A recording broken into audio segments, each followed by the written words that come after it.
Joshua Broome, bintang porno Hollywood yang telah bertobat, memberi diri dibaptis, dan hari ini dia adalah seorang hamba Tuhan atau seorang pastor.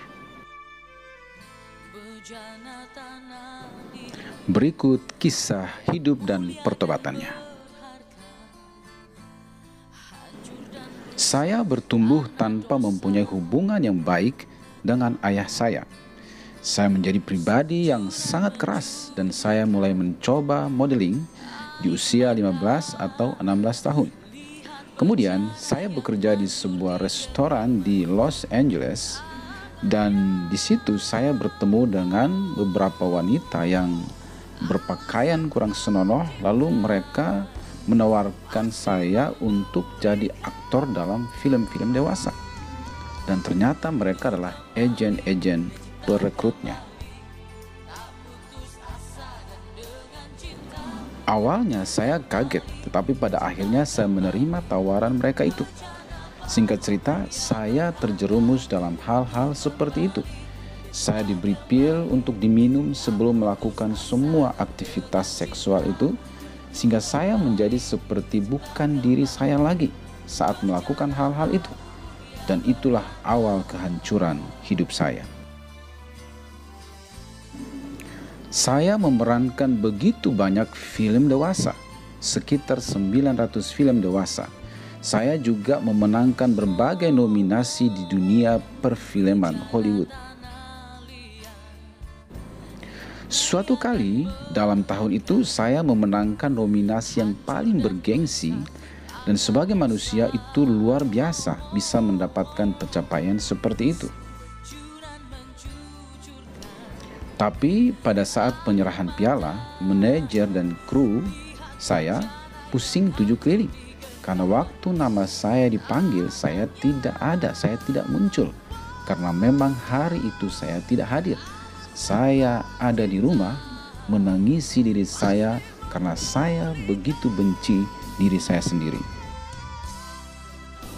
Walaupun banyak pencapaian saya dalam bidang ini, tapi seperti yang kalian tahu, seperti biasanya berlaku di industri-industri lainnya, kalau udah menang atau juara, kita akan dapat banyak dukungan, job, tawaran, support, kesempatan, peluang, dan semakin sukses dan meningkat. Dan malam itu harusnya adalah puncak pencapaian saya, dan saya tidak muncul di acara itu. Kenapa saya tinggal di rumah dan menangisi diri saya? Karena saya merasa bahwa semakin lama saya di industri film dewasa ini, semakin saya malu, semakin saya merasa bersalah, dan saya melihat diri saya hanya seperti sebuah produk. Saya hanya menjual diri saya untuk hal-hal seperti itu. Saya melihat diri saya tidak berguna sebagai seorang anak laki-laki, saya tidak berguna sebagai seorang teman, saya tidak berguna sebagai seorang abang. Saya mulai mengisolasi diri saya. Walaupun ibu saya tetap mengasihi, tetap menerima saya, dan walaupun dia berkata saya tidak setuju dengan apa yang kamu buat, tapi aku tetap mengasihimu, tapi saya merasa diri saya sangat kotor, orang yang sangat memalukan. Jadi saya mengisolasi diri saya dan saya sangat depresi yang amat dalam. Saya begitu depresi dan mengisolasi diri saya. Ibu saya sangat kehilangan saya.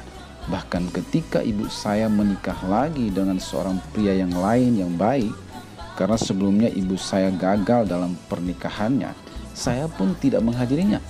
Bahkan hingga dia sakit pankreas dan meninggal, saya tidak hadir. Sebenarnya karena saya sangat malu dengan diri saya merasa sangat tidak berguna. Saya putuskan semua kontrak yang saya terima. Saya katakan kepada mereka, saya tidak akan pernah mau melakukan hal-hal itu lagi. Kemudian saya memilih untuk bekerja di tempat-tempat gym, jadi coach, trainer, dan lain-lain. Dan itu pun tidak mudah, karena orang sangat mudah mengenali saya karena masa lalu saya di film-film atau berita-berita yang mereka tonton. Suatu ketika saya bertemu dengan seorang wanita yang bernama Hope, dan akhirnya kami berpacaran. Ketika saya memutuskan untuk menceritakan masa lalu saya ke dia, dia mau menerima saya apa adanya. Dan dialah wanita yang dipakai Tuhan untuk menginjili saya dan mengajak saya ke gereja. Disitulah awal saya berdamai dengan Tuhan dan berdamai dengan diri saya. Dan wanita ini menjadi istri saya sekarang. Ketika kami mengikuti bimbingan pranikah untuk kemudian akan menerima pemberkatan nikah, saya rasanya tidak percaya.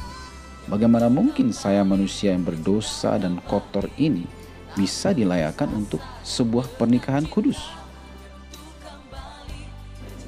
Tapi firman Tuhan dalam 2 Korintus 5 ayat 17 itu nyata.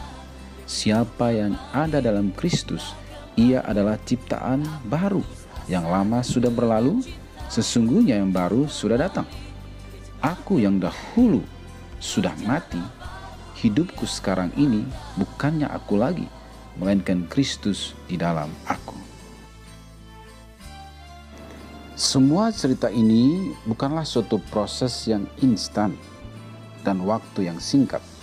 Semua berawal di tahun 2012 dan baru 2 bulan terakhir ini Joshua Broom tampil untuk bersaksi dan dia kini adalah seorang pastor, seorang pelayan Tuhan. Renungkanlah bahwa Yesus adalah Sang Pemulung yang agung. Dia memulung hidup kita yang hancur dan rusak, memulihkannya, menjadikan suatu ciptaan yang baru, yang bernilai berharga dan sangat mulia di matanya. Semoga video ini berguna bagi kita semua. God bless you.